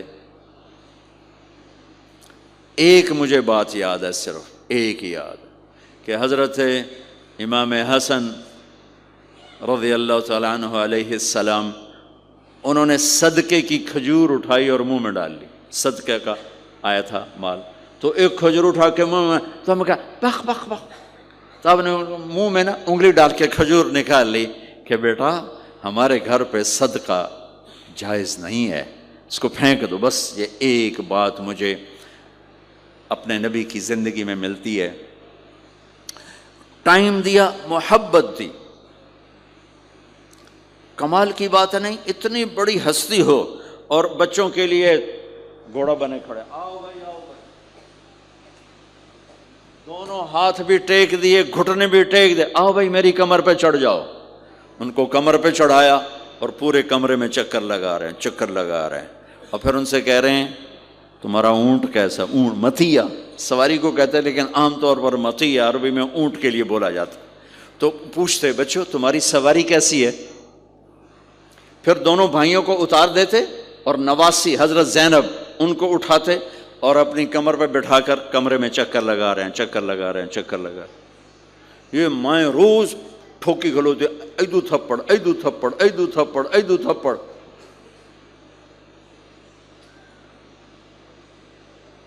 ساری مائیں سکول ماسٹر بنی ہوئی ہیں، بس ٹھوک کے جاؤ، ڈنڈے ماری جاؤ، بس ایسی بے وقوف ہیں کہ جتنی محنت یہ کھانے پر کرتے، اپنے کپڑے کو سجانے پر کرتے، اس کا 100واں حصہ بچوں پہ کریں، ان کے بچے جنید بغدادی بن جائیں۔ ایک سکول کے حوالے کیا 3 سال کی عمر، پھر ٹیوٹر کے آتے، ٹیوٹر کے حوالے، اکیڈمیوں کے حوالے، اس دے پتر ان کے روبوٹ ان کدی یہیں بھجے جاندن، کدی یہیں بھجے جاندن، کدی یہیں بھجے جاندن۔ اے آیا کہ بی آیا؟ اے بی سانو آ برباد کیتا ہے۔ آہا، اور سنو، چلو یہ تو گھر کی بات ہے نا۔ ایک دفعہ حسن حسین کی کشتی کرواتے تھے، آؤ بھائی کشتی کرو بھائی۔ ایک دن کا واقعہ نہیں، یہ آئے دن کا واقعہ ہے، لیکن ایک واقعہ کہ حسن حسین کی کشتی ہو رہی، حسین چھوٹے تھے، حسن بڑے تھے، تو حسن دبا رہے ہوں گے حسین کو، تو آپ حضرت حسین کو شاباش شاباش حسین، ای ہے حسین، ای حسین، یعنی حسین زور لا، حسین زور لا، شاباش شاباش۔ اماں بول پڑی فاطمہ جنت کی سردار، یا رسول اللہ آپ ساری شاباش حسین کو دیے جا رہے ہیں، حسن کو نہیں دے رہے۔ آپ نے کہا فاطمہ یہ جبریل میرے پاس کھڑا ہوا ہے، یہ بھی حسین کو شاباش دے رہا ہے، تو اس کے پیچھے میں بھی حسین کو شاباش دے رہا۔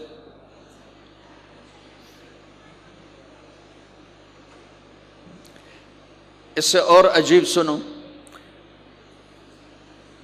آپ فرض نماز پڑھا رہے ہیں، فرض نماز، فرض نماز، نفل نہیں، گھر میں نہیں، مسجد میں، اور آپ سجدے میں گئے اور حسن نے چھلانگ لگائی اور کمر پہ جا کے بیٹھ گئے، اور اینجے بندہ کرسی تو ٹھوک کے بیٹھ جاتا۔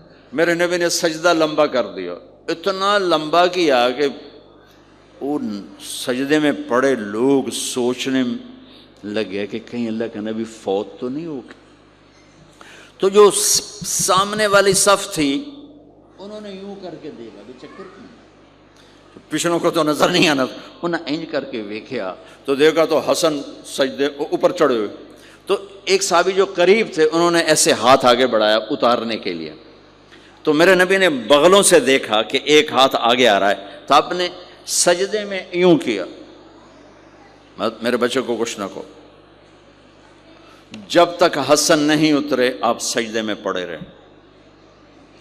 اور ایک اور تماشا ہوتا تھا، چونکہ اب نماز لمبی پڑھاتے تھے، لمبی ہوتی تھی نماز، تو آپ ذرا پاؤں کا فاصلہ ہے، تو حسن ادھر بیٹھتے، حسین ادھر بیٹھتے، نماز میں میرے رب کی قسم سنا رہا ہوں۔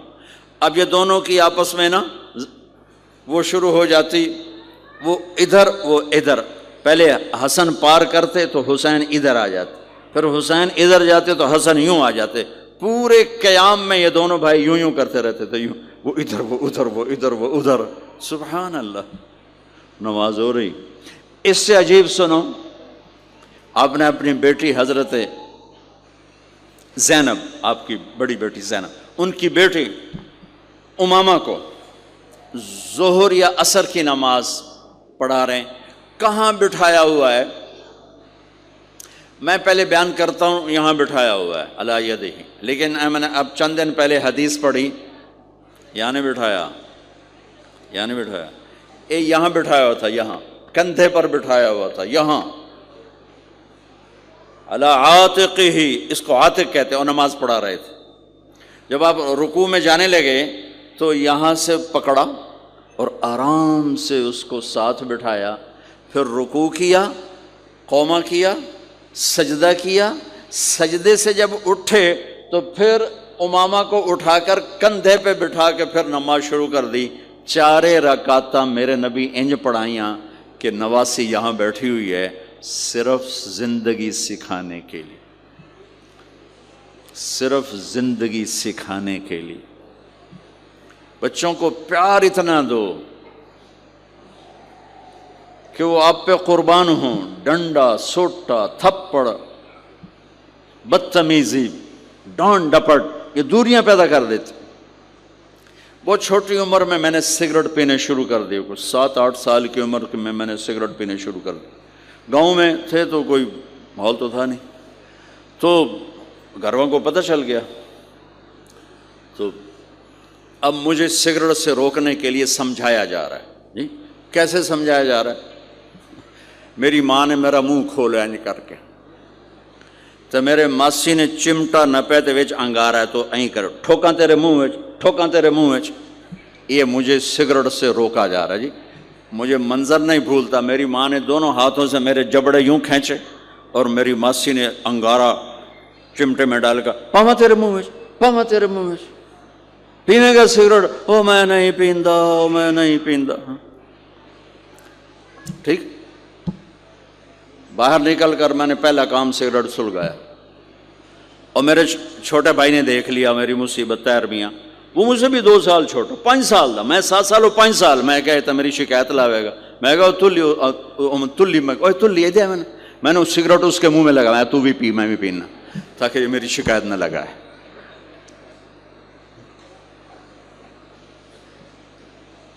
تو آج کے ماں باپ بڑے جاہل ہیں، ہم بڑے ایجوکیٹڈ ہیں، میں کہتا ہوں انتہائی جاہل ہیں، جنہیں بچے کو لے کے چلنا نہیں آتا، جنہیں رشتوں کی قدر نہیں، انہوں نے خاک پڑھا ہے، کاغذ کی ڈگریوں کو علم بنا کے پھرتے ہیں، جس سے میرے نبی کی زندگی کا پتہ نہیں، اللہ کی قسم جانور سے بدتر ہے، جاہل ترین ہے جسے اپنے آقا کی زندگی کی خبر نہیں۔ حضرت حسن آپ کے پیٹ پر بیٹھے ہوئے ہیں، آپ ان کے ساتھ کھیل رہے ہیں، اچانک حسن نے پیشاب شروع کر دیا۔ مجھے یاد نہیں، میرے بچے بچیاں ماشاءاللہ، میں نے ان کو اٹھایا ہوا تھا اور مجھے پیشاب محسوس ہوا تو میں نے اسے بیٹھے رہنے دیا ہو، مجھے یاد، میں اسی وقت پیچھے یا منجیتے سٹے یا ہیٹھاں سٹے پیشاب اتنے کرتا الو جائے نے۔ ٹھیک، میرے نبی پاک صلی اللہ علیہ وسلم کے نواسے حسن آپ کے پیٹ پر بیٹھے تھے، پیٹ ننگا تھا، تو آپ ان کے ساتھ کھیل رہے تھے تو انہیں پیشاب شروع کر دیا۔ میرے نبی ایسے بے حس و حرکت ہو کہ کہیں بچے میری حرکت سے بچے کا پیشاب نہ رک جائے، تو آپ ایسے ہو گئے، تو پورا پیشاب کیا اور آپ ہلے نہیں۔ جب وہ پیشاب سے فارغ ہوئے پھر آپ اٹھے اور بچے کو الگ بٹھا کر اپنے جسم پہ پانی ڈال کے اپنے آپ کو صاف کر کے تو آگے دوبارہ ان کے ساتھ کھیلنا شروع کر دیا۔ میں آپ کو اپنی نبی کی وہ زندگی بتا رہا ہوں جس کو اپنانے سے میری زندگی بھی خوبصورت ہو جائے گی، آپ کی بھی۔ ہم فخر سے کہتے ہیں ہمارے نبی نے چاند کے 2 ٹکڑے کر دیے، معراج پہ آسمان چیر کے چلے گئے، یہ بہت بڑے معجزات ہیں، لیکن میرے نبی کا سب سے بڑا معجزہ ہے کہ ہمیں ایک خوبصورت زندگی سکھا کر گئے۔ آپ کے اخلاق، میرے نبی کے اخلاق میرے نبی کا سب سے بڑا معجزہ ہے۔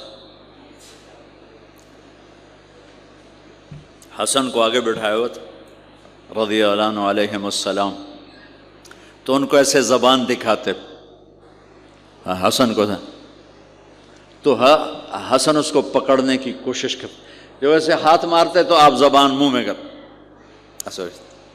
اچھا وہ ہنس پڑتے، بچہ ہنس پڑتا، تو پھر اس کے بعد آپ یوں کرتے تو پھر حسن آگے ہاتھ مارتے، پھر آپ زبان منہ میں کر لیتے، پھر وہ کرتے ہنستے، پھر آپ چپ ہو جاتے۔ کتنی دیر آپ حسن کے ساتھ یہ کھیل کھیلتے رہے۔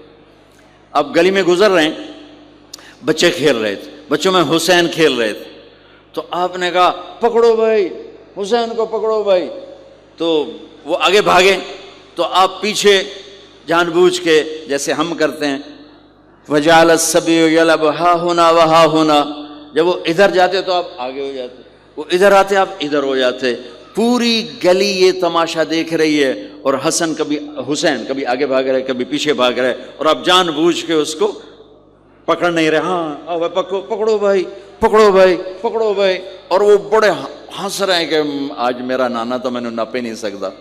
تو یہ تھوڑی دیر جب یہ کھیل چلتا رہا، پھر آپ نے ان کو کہا یہ پکڑ لیا اور اٹھایا اور ہونٹ چومے اور ماتھا چوما، کہ حسین مجھ سے ہے میں حسین سے، حسین مجھ سے ہے میں حسین سے۔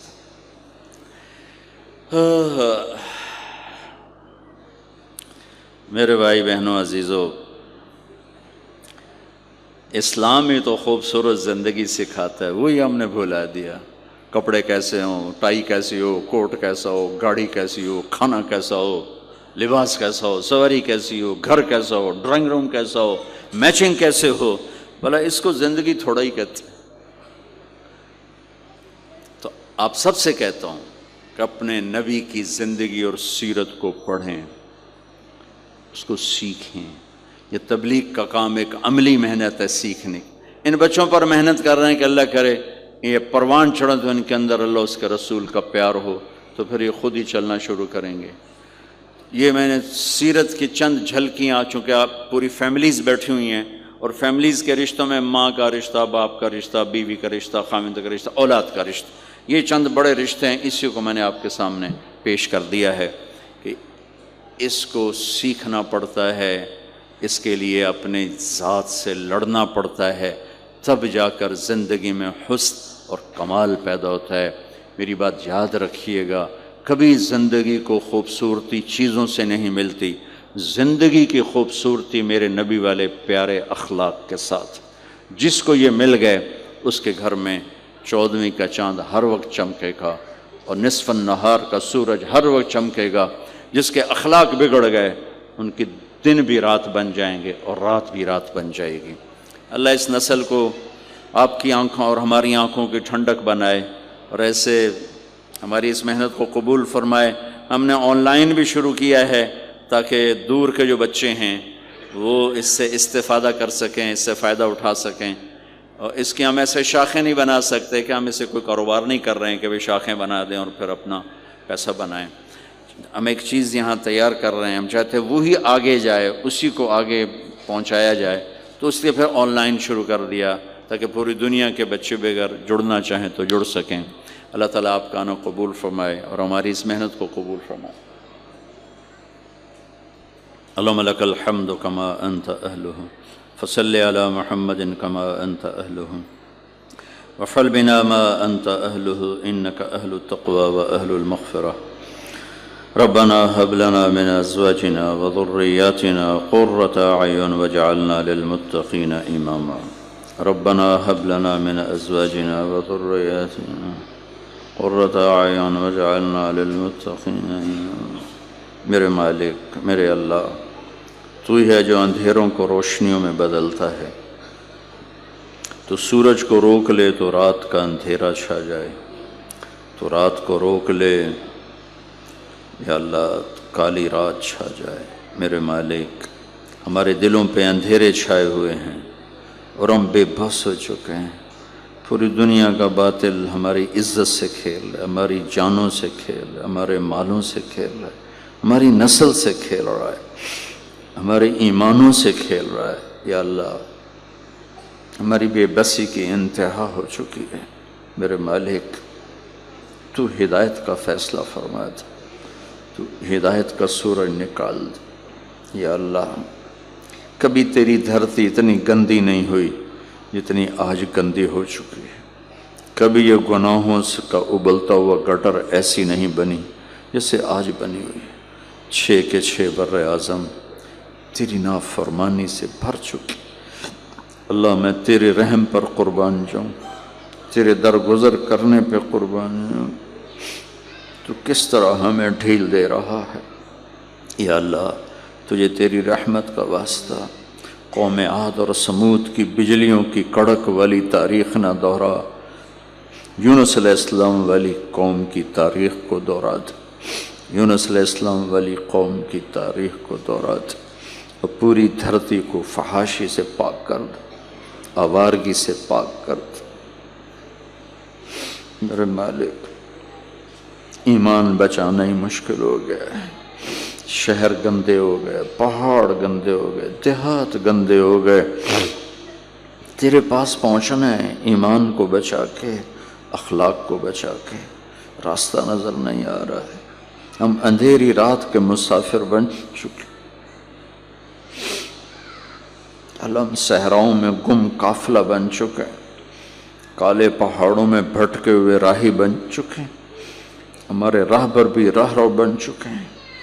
میرے مالک، تیرے پیارے بندوں سے تیری دھرتی خالی ہوتی چلی جا رہی، یا اللہ، میرے اللہ، تو آجا، تو آجا یا اللہ، آجا میرے اللہ، تو آجا میرے اللہ، یا اللہ، یا اللہ۔ ہماری تدبیروں سے بات آگے جا چکی، آج کے فرعون بڑے طاقتور ہیں یا اللہ، آج کے نمرود بڑے طاقتور ہیں یا اللہ، آج کے قارون بڑے طاقتور ہیں یا اللہ، ان میں یا اللہ خدائی کے دعوے پیدا ہو چکے ہیں میرے مالک، اور ہم بے بس ہو چکے ہیں یا اللہ۔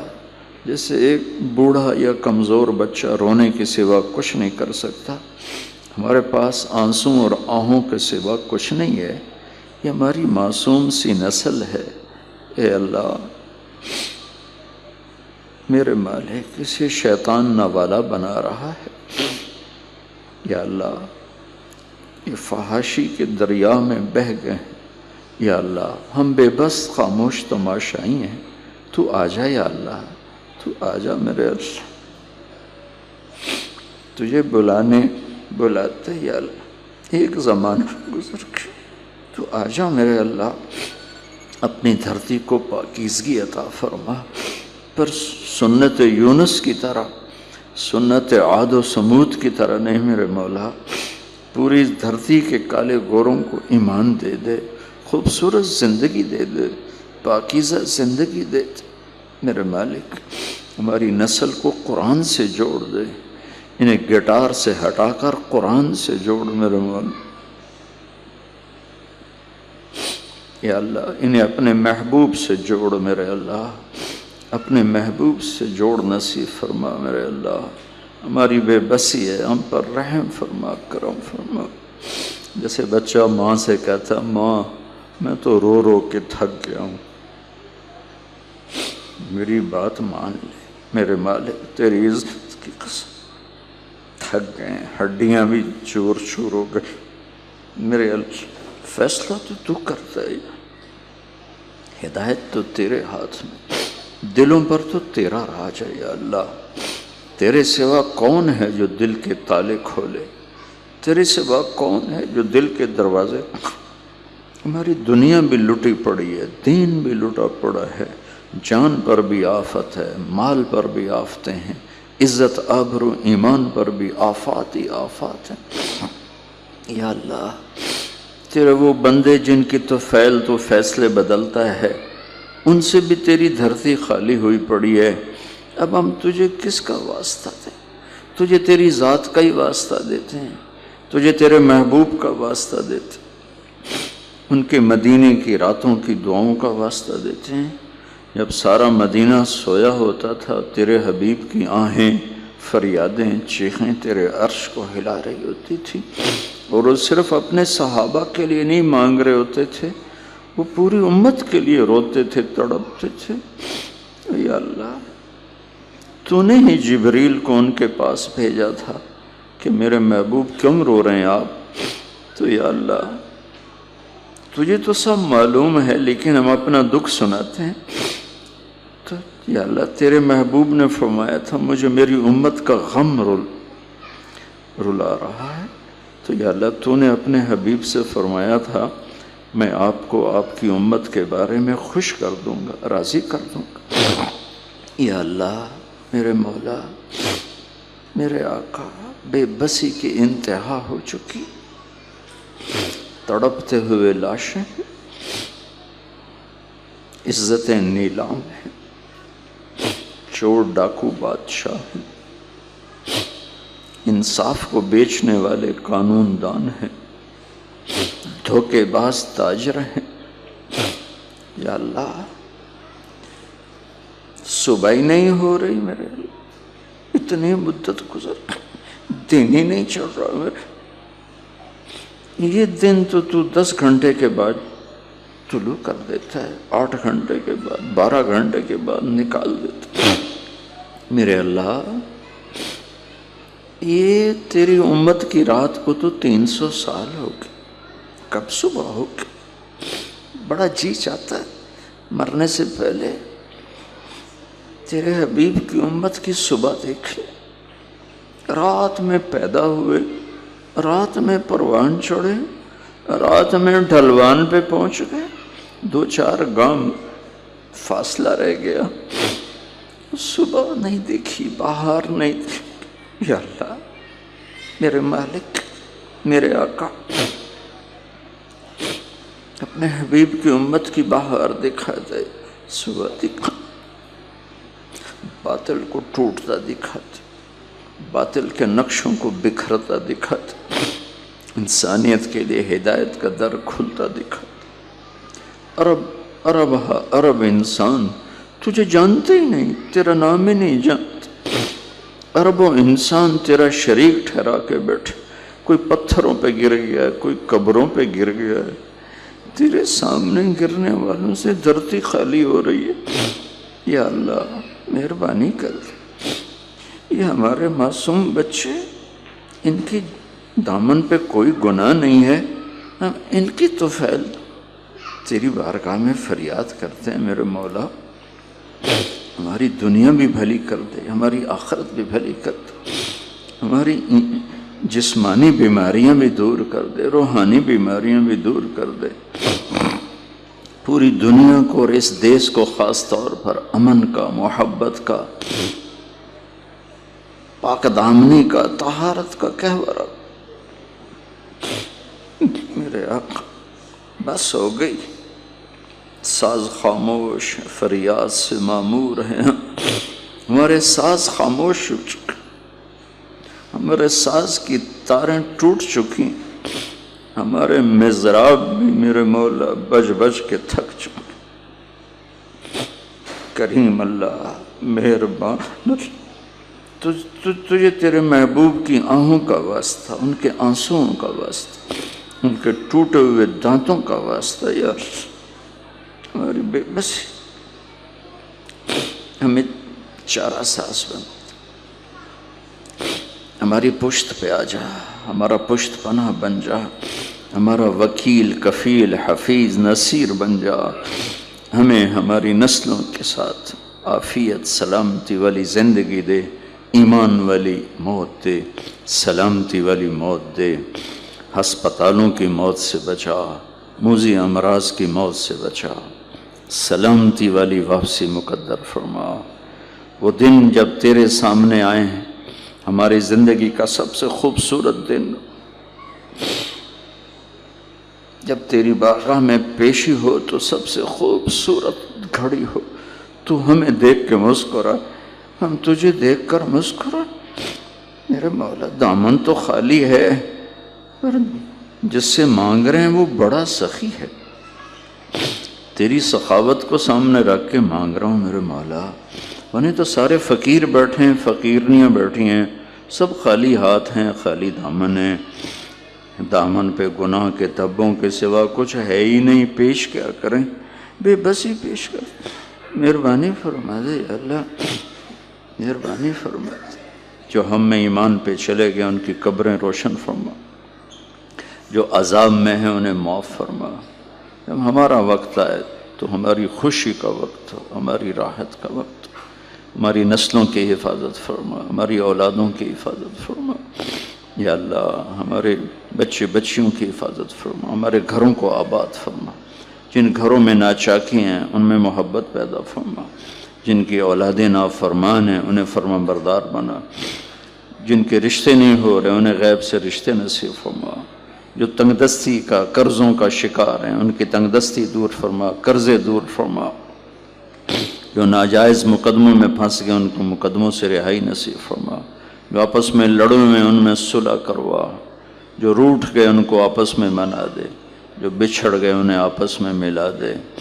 یا اللہ رشتوں کی قدردانی نصیب فرما، ہمارے چھوٹے سے ادارے کو قبول فرما۔ یا اللہ ایک تنکا ہے میرے مولا، چمن کی تمنا ہے، ایک پانی کا قطرہ ہے اور بھڑکتی آگ کو بجھانے کا شوق ہے۔ یا اللہ ایک جگنو ہاتھ میں لیا ہے اور سورج کے دیکھنے کی تمنا ہے، پر تو نے کرنا ہے کون سا ہم نے کرنا ہے؟ جب تو کرے گا تو کر کے دکھا دے گا۔ یا اللہ تو کر دے، یا اللہ تو کر دے، یا پوری نسل کو جوڑ دے ہمارے ساتھ، پوری نسل تک ہمارے ذریعے سے اپنے حبیب کی پاک زندگی پہنچانے کا نظام چلا دے میرے مولا۔ یہ جتنے خواتین و حضرات آئیں ان سب سے راضی ہو جا، ان کی نسلوں سے راضی ہو جا، ان کے دکھ درد دور فرما، ان کی تنگیاں دور فرما۔ ہمارے ادارے میں کام کرنے والے کام کرنے والیاں، چاہے وہ وہاں چوکیدار ہیں، چوکیدارنیاں ہیں، ملازم ہیں، جو جس طرح بھی ہمارے ادارے کے ساتھ جڑے ہیں ان سب کو دنیا اور آخرت کی ہر خیر نصیب فرما۔ ان حال والوں کو بھی دنیا اور آخرت کی ہر خیر دے، یہ اسپیکر والوں کو بھی دنیا اور آخرت کی ہر خیر عطا فرما، اس پر کام کرنے والوں کو ہر خیر عطا فرما۔ ہم سے راضی ہو جا، ان سب سے راضی ہو جا۔ وصلی اللہ تعالی علی النبی الکریم، آمین برحمتہ۔ اللہ